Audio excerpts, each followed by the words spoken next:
Assembly Bill number 10 of 2024.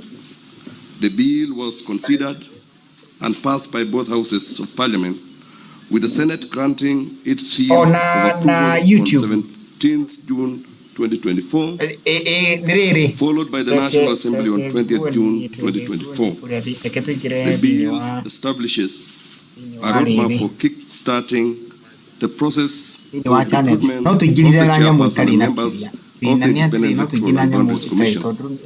Additionally, the bill expands the criteria for eligibility to serve as members of the commission by adding expertise in accounting or information and communication technology to the existing professional qualification, which include electoral affairs, management, finance, governance, public administration, and law. Your Excellency, with both houses of parliament having discharged their lawmaking mandate, Your Excellency, as the head of state and government, is most graciously invited to exercise your presidential prerogative as vested in you by Article 115 of the Constitution to assent to this legislation. Your Excellency, sir, now invite the clerk of the National Assembly to convey the relevant copies of the bill for Your Excellency's presidential assent. Your Excellency,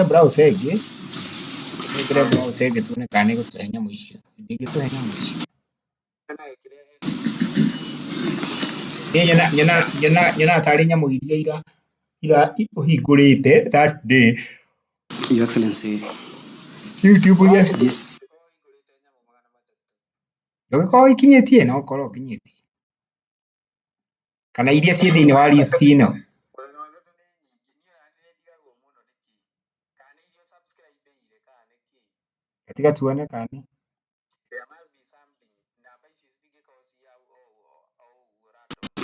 Your Excellency, 315. These vellum copies have the consent of the Speaker of the Houses of Parliament to present these vellum copies before you for your assent. This bill, Your Excellency, is the first bill to anchor the resolutions of the Houses of Parliament with respect to the NADCO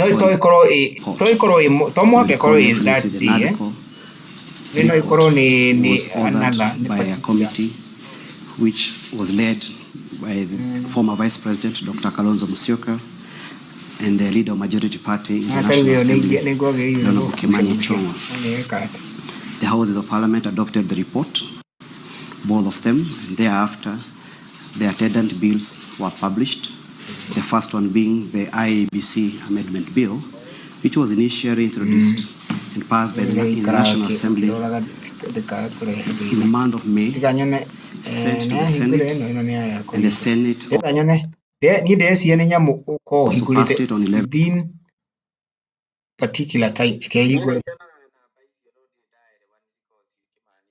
Also passed it on 11th of June with amendments, and the amendments passed by the Senate were approved by the National Assembly on the 20th of June. Your Excellency, this bill gives a roadmap to the formation of the IEBC. It commences with the IEBC selection panel, which will now comprise of 9 persons who are to be nominated in a competitive and transparent process by certain bodies. First of them being the Parliamentary Service Commission, which is required to nominate 2 persons. The political parties liaison committee is required also to nominate 3 persons. Law Society of Kenya, 1 person. There's 1 person to be nominated by the ICPAC, and 2 persons to be nominated by the Interreligious Council. The bodies which are nominating more than 2 persons, Your Excellency, are required to also observe the 2/3 gender rule, so as to ensure that the completeness of the panel observes the 2/3 gender rule as required under our Constitution. The bill, Your Excellency, also made certain provisions relating to the term of the Secretary to the Commission, giving the Secretary a term of 4 years renewable once. Your Excellency, the bill also made certain provisions relating to facilitation of IEBC in respect to its role on a delimitation of boundaries, Your Excellency. Allow me to join the rest. Thank you. Thank you. So, Your Excellency, Article 135 of the Constitution requires every presidential action to be under the hand and seal of the President. Sir, permit me now to invite you to affix the public seal of the Republic or the statute. Welcome, Your Excellency.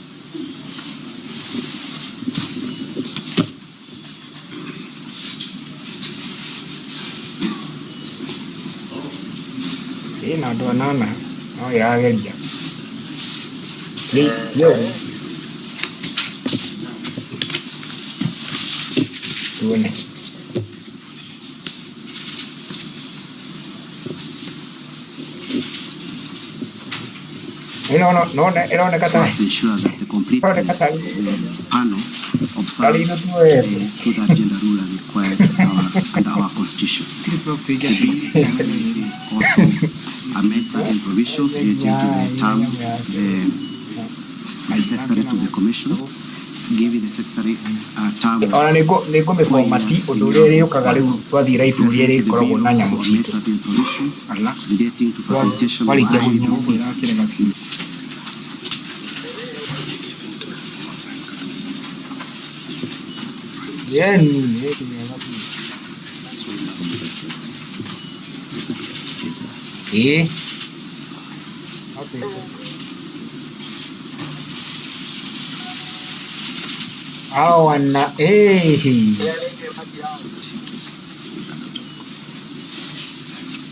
Pamande ni manati nyashi.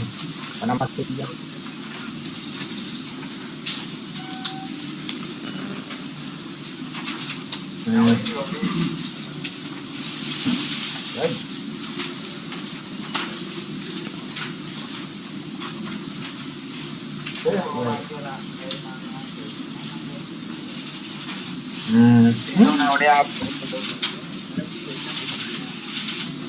Ana makeria do adoje ne marija ni na adoje ne mudenyo mu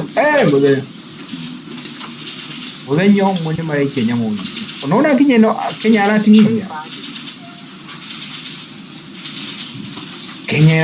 kinya diga gwati adwa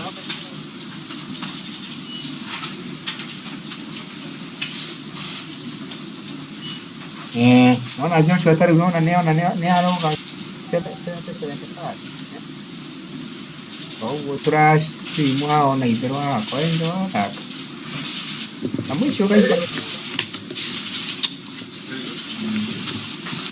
Kajeki ati nego kuonia na EOG. Your Excellency, in a symbolic display of the interdependence between the legislature and the executive in the management and public affairs, I kindly request that you hand over a copy of the Act to His Excellency the Deputy President, Attorney General for Publication into Law, the Speakers of both Houses of Parliament, then you go connect na software ali utao BS na BS no ukere the former Vice President, as well as the leadership of both houses, majority and minority. No na nyamu yo orame connect na laptop ukame connect wayo ukame connect na laptop alafu na yes not only ungikoro uyite download te wodrakwira uka download ukame mutaru hau ukame twara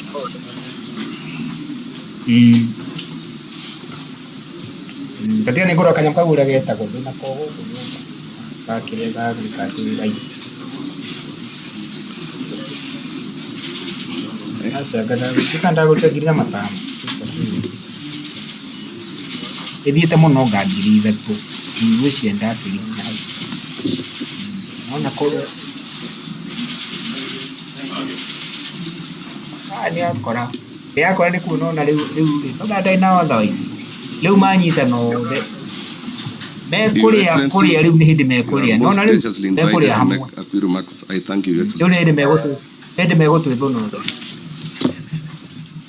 ai ya itabu ya Raila jenzi ya itabu ya Raila hataki kujua no reke ngwire riu ogo ni mekunyitana o. Thank you, Your Excellency, the President, Your Excellency, the former Prime Minister and our former Vice President, all distinguished guests, including our honorable speakers, Your Excellency, your assent to the IEBC Amendment Bill, being the first of the National Dialogue Committee report bills, one of the 9 bills, Your Excellency, marks the beginning of a very important process to our country in the reconstitution of a new IEBC Commission. Your Excellency, let me take this opportunity to assure you and the country that all the other 8 bills that emanated from the NADCO report are in process in both houses. We had divided the bills between the 2 houses of Parliament, and I want to give all of you assurances of both houses that we shall expedite in the processing of these bills with top priority.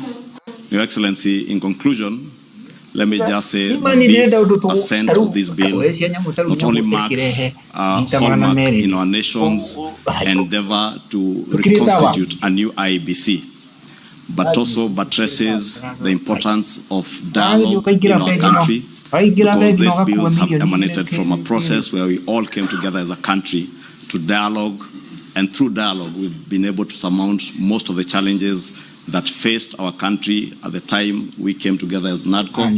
And I am certain, Your Excellency, even now and moving forward, this signifies that new move that through dialogue we can talk to each other and be able to surmount all the challenges that bedevil our country. With those few remarks, Your Excellency, allow me to invite my co-chair, our former Vice President, who co-chaired with me the NADCO process, to give his brief remarks.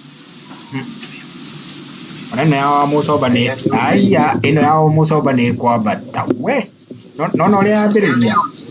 And only but the Rianane make only Abelia in a comment to Quajar base.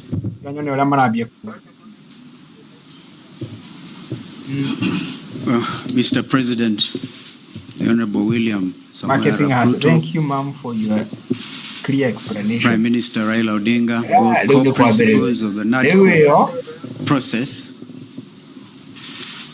Ladies and gentlemen, I didn't find it easy to come in here this morning for various reasons, one of which was the barricading of the route to KICC.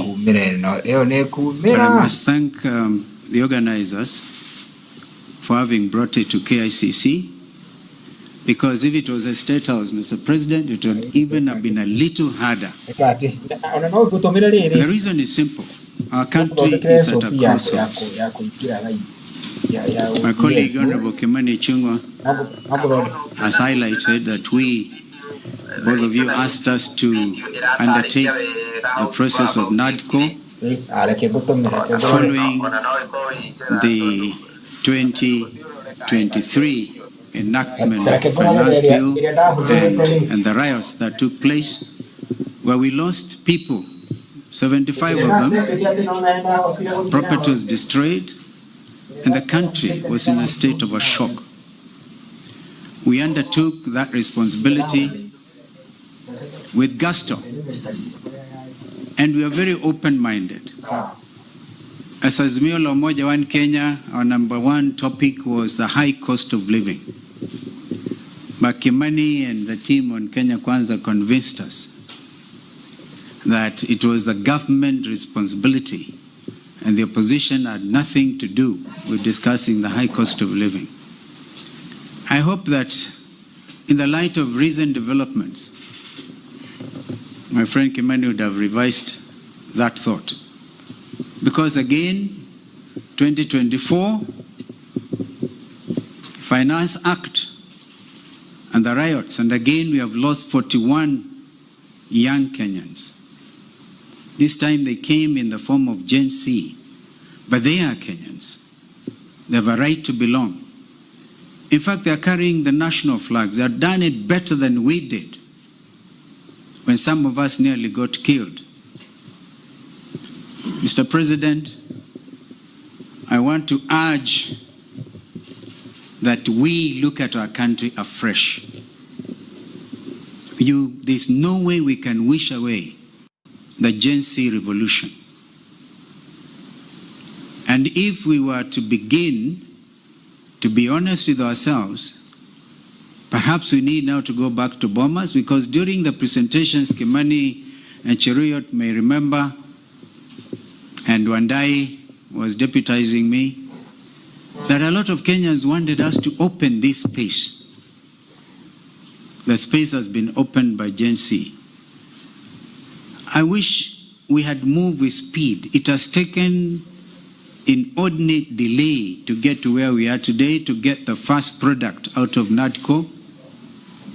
And I'm not so sure, my friend Kimani, whether it is expected of us to even fast track the other 8. They have to be juxtaposed by the reality of the country and this new revolt.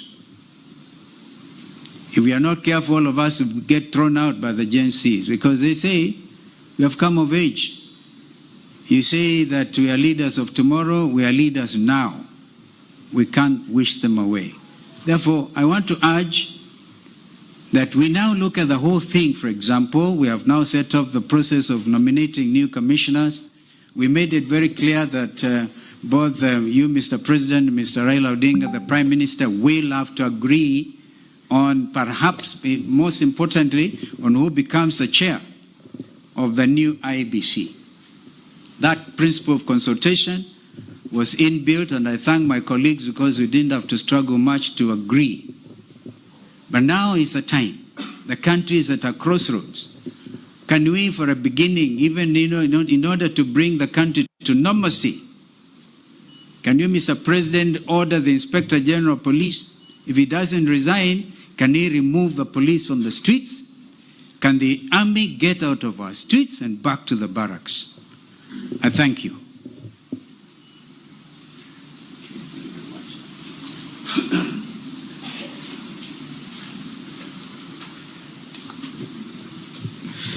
Thank you, Your Excellency, former Vice President.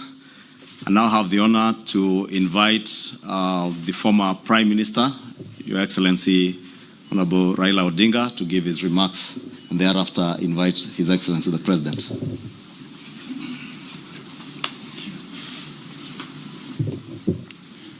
Your Excellency, my brother President William Samoei Ruto, all distinguished ladies and gentlemen who are here this morning, we have come here today for a very solemn occasion. And I'm happy that this function has been arranged to take place here at KICC. As my colleague Stephen Kalonzo Musyoka said, we are at a crossroads as a country. And times like this requires leadership, the country to move forward. What we are doing today is a culmination of a process that began sometime last year, when President Olusegun Obasanjo came all to mediate, ladies and gentlemen who are here, and the conflict that was raging on at that time. We agreed when we sat together, myself and Brother William Ruto, that we would follow the route of dialogue. And that is the reason why NADCO was set up. NADCO then proceeded to dialogue and ended up with a very voluminous report which has contained some very fundamental recommendations. This bill that has now been signed into the law today is just one of those. But the NADCO report contains very many issues which are at the heart of the people of Kenya today. if you see the issues which are being raised by our youth, most of them are actually contained in the NADCO report. But if this NADCO report is implemented fully, you'll be able to address all those issues which these young people are raising. We are, as I've said, at a very, very crucial juncture in the history of our country. Our country has moved forward. There have been highs and lows in our history of 61 years. We need to move forward.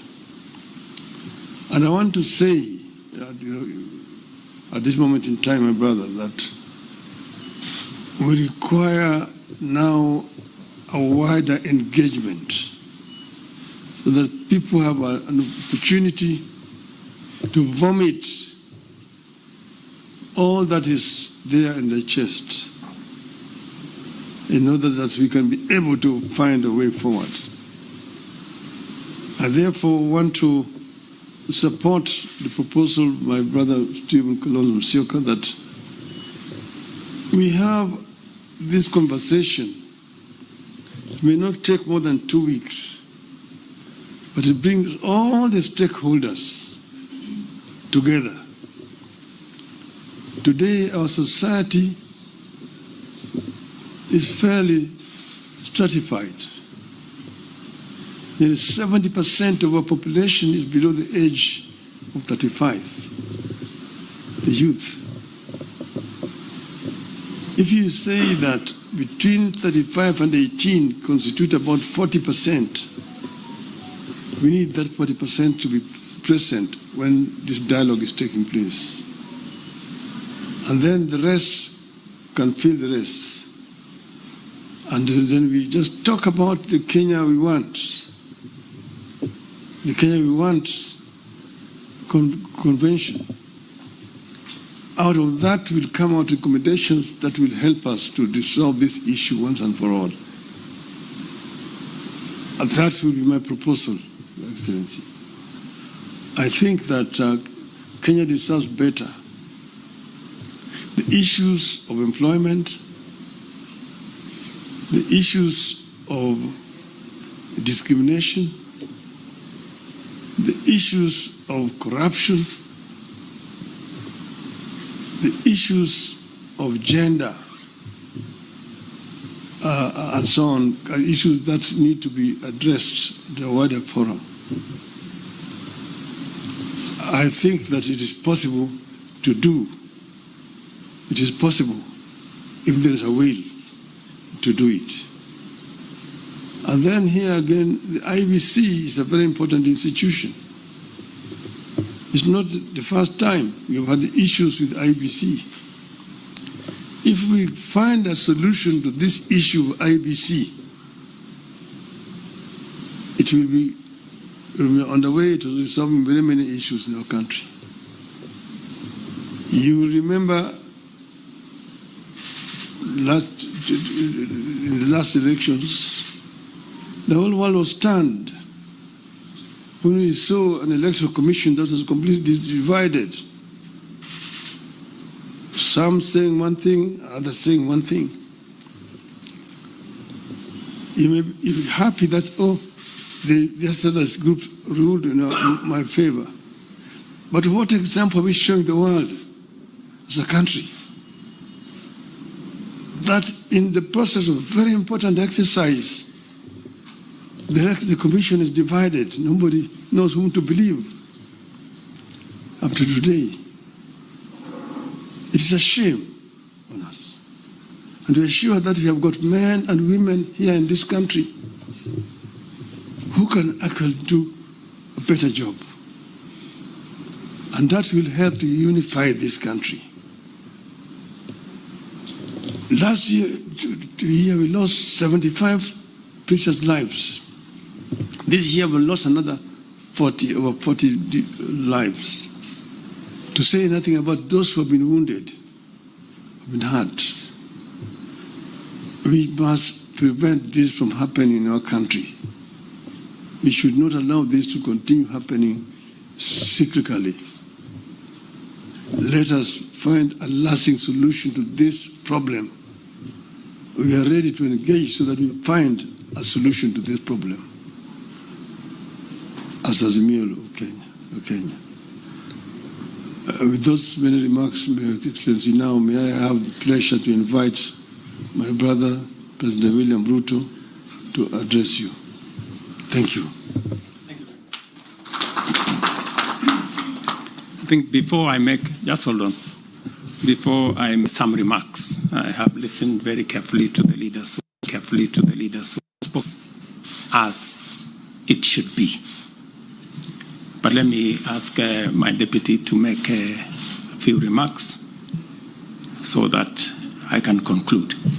Mr. Deputy President.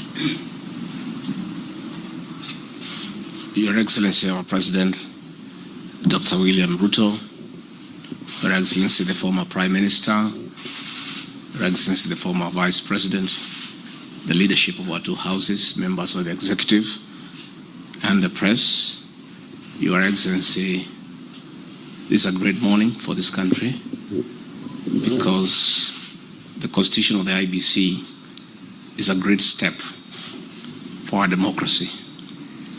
I want to thank you for the leadership that you have accorded this country in difficult times, and you are acceding to have the report that was bipartisan is a great step in the right direction in this country. In the situation we are in, we want to call upon the people of Kenya that violence begets violence.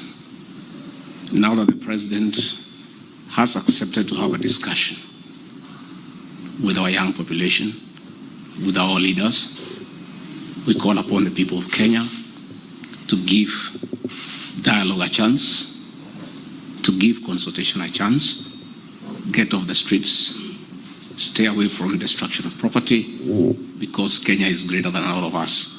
And I think, Your Excellency, you have the capacity to lead us in that direction where there is consultation and all Kenyans are able to agree on the way forward. With those few remarks, it's my duty to ask Your Excellency to address the country. Thank you. Thank you. Thank you, Mr. Deputy President.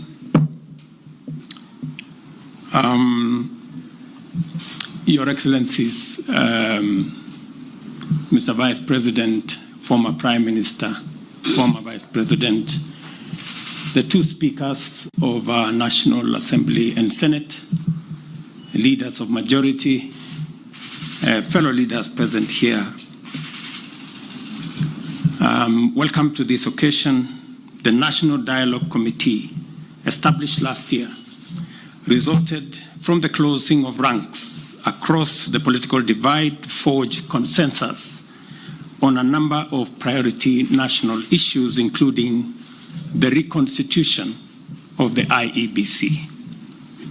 Today's assent of the IEBC Amendment Bill therefore marks a significant step in the actualization of one of the recommendations of NATCO and testifies to our country's ability to navigate difficult, complex, and sometimes divisive issues that could undermine our national cohesion, undermine our stability and security if we leave it unattended. The signing of this bill paves way for the establishment of the selection panel for the appointment of IEBC commissioners. The IEBC remains a cornerstone of our democracy, responsible for overseeing regular elections at various levels, and on the overall ensuring that our electoral cycle is managed transparently and administered in an impartial, neutral, efficient, accurate, and accountable manner. I concur with leaders who have said there must be professionalism and integrity as part of the cardinal principles of the men and women who will be charged with the responsibility of overseeing our elections. The spirit of NATCO is the spirit of unity, bipartisanship, and consensus building, values which have helped our nation overcome its most challenging moments. Even as I assent to this bill, I look forward to supporting and facilitating any other outputs of the national consensus that was NADCO to ensure that Kenya moves forward and with as many hands on deck as is possible. The leadership of Parliament, both on the majority and minority sides, have heard what the leaders here have said, and they should proceed with dispatch and expedite the other recommendations that are contained in the NADCO report and process the necessary bills and interventions that are necessary for us to actualize the output of that report. Beyond NADCO, we are currently engaged in discussions as a country about our economy. As we know, the country has faced a series of economic shocks, including COVID-19 pandemic, globally high interest rates, and devastating droughts and floods, events which have impacted negatively on our economy and our capacity to secure resources for development and to also meet our debt service obligations. In the last 2 years, we have put in our best efforts to mobilize domestic and external resources to accelerate our economic program, pull the country back from the danger of debt distress, and set us on a path of economic transformation.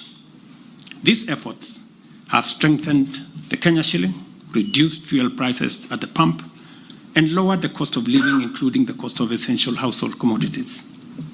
This year, my administration presented revenue-raising measures through the Finance Bill 2024, which were aimed at not only consolidating the economic recovery program, but also propelling the country to the next phase of investing in key social and economic infrastructure projects to advance our development agenda and reduce on our debt burden.